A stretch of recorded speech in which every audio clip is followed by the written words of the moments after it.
Hello, YouTubers, friends, compatriots, Google shows debt slaves, serfs, vassals, peasants.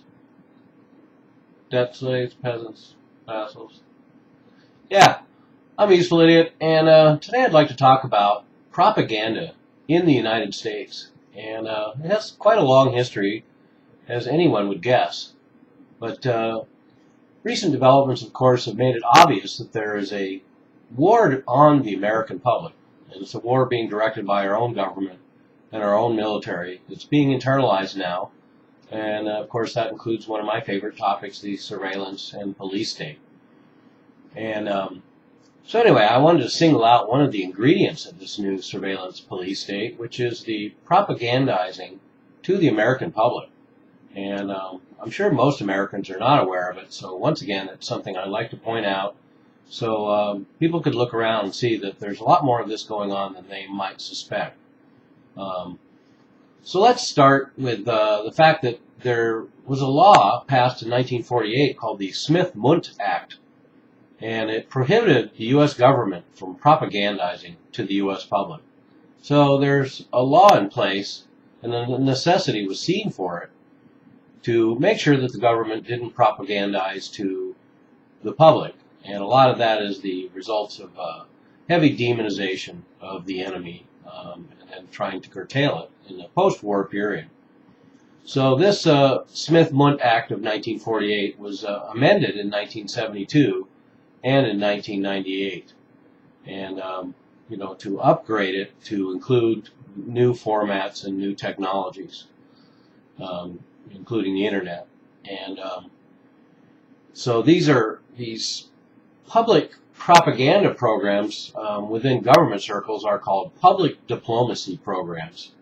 So, once again, we have the innocuous government term for something that's actually a lot more sinister than this benign name, public diplomacy program.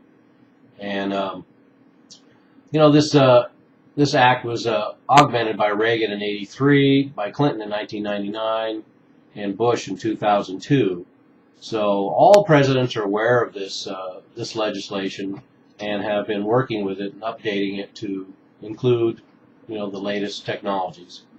So, but to give it a little background as well, too, as brought up in one of my other videos, Edward Bernays was the grandfather of propaganda in the United States. He was the American cousin of Freud, and he basically took those ideas and learned how to manipulate the public on a wide scale, a new concept in marketing. And of course he got corporations interested, but of course he started working with the government as well. So anyway, the government learned early on how to use these same propaganda techniques that marketing, private corporations use to market products. So the government is also marketing a product, usually war. And so this idea of propagandizing to the public is very valuable to them. So the main thing I wanted to address too is the fact that we have all these internet censorship legislations, ACTA, CISPA, SOPA, PIPA, and there's all kinds of ways that they've been coming at it to try and restrict free speech and free access in the global community that's on the internet.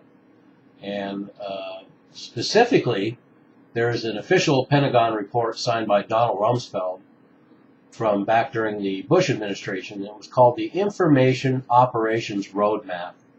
And very interesting piece of planning. It acknowledges that information put out as part of the military psychological operations is finding its way onto the computer and television screens of Americans. So they make it very clear that all media now has content that is propaganda designed by our government and the military. It goes on to say that information intended for foreign audiences, including public diplomacy and Psy-Ops, is increasingly consumed by our domestic audience. So they make it sound like it's relatively benign and innocent, but it spells it right out. They're doing Psy-Ops on the American population.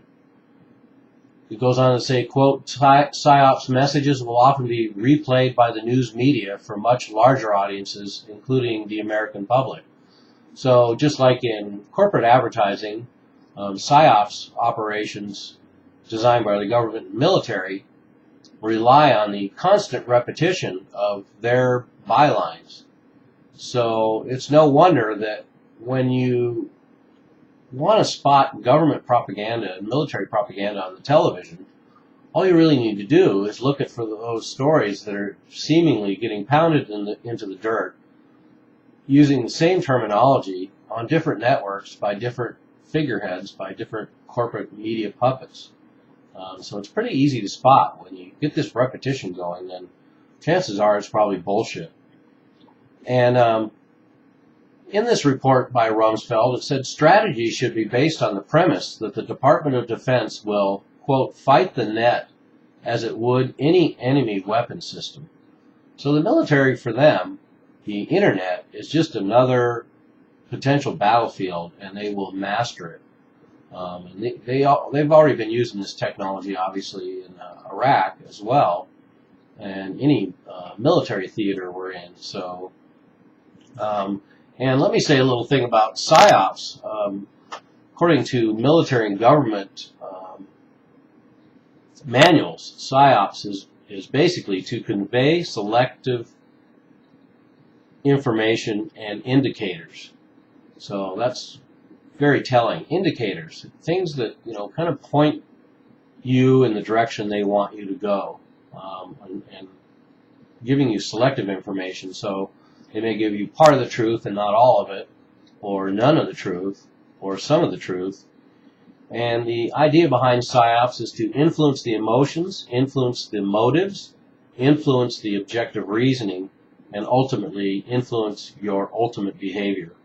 And they figured out ways to target organizations, groups, and individuals.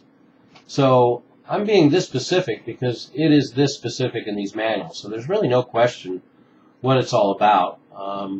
They are having propaganda, Psy-Ops campaigns against American citizens in organizations, groups, and individuals to try and work on your emotions and your reasoning and your behavior.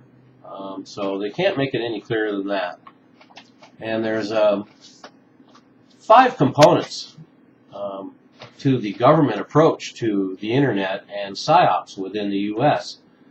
and outside the U.S. as well. Electronic warfare, and of course we're seeing that now with the viruses released into the Middle East by the U.S. and Israel. Psychological campaigns, we're all well aware of those. Military deception, that's pretty obvious. Information operations, and security operations. So this is definitely a military campaign that's being waged on Americans using propaganda and Psy-Ops. And you're getting it on your computer, you're getting it on your cell phones, you're getting it on your televisions, you're getting it at movie theaters, you're getting it on the radio, because there's also a concerted effort in television with more overt things that we all see, the glorification of the military and presenting combat as a video game and using that to get new recruits or change the nature and the way that we perceive war. And also just the way pop music also has a lot of references to the glorification of war. And so there's another layer of propaganda. Pop country music is a great example, the bastion of fighting the evil infidels overseas and America love it or leave it and all that. So there's just layers and layers of propaganda. And just like some of my other videos, I like to point out things that maybe you can look around and be aware that a lot of this is going on, and it's a lot more obvious than you might think at first. And so, once again, there's another indication that there's a war being waged on American citizens. It's being waged by our government and our military. And another component of that is the treatment of the internet as a potential enemy weapon system, and the fact that wartime military devised propaganda and Psy-Ops techniques are being used on American media for American consumption. So now more than ever, I'm a useful idiot. Don't you be one too.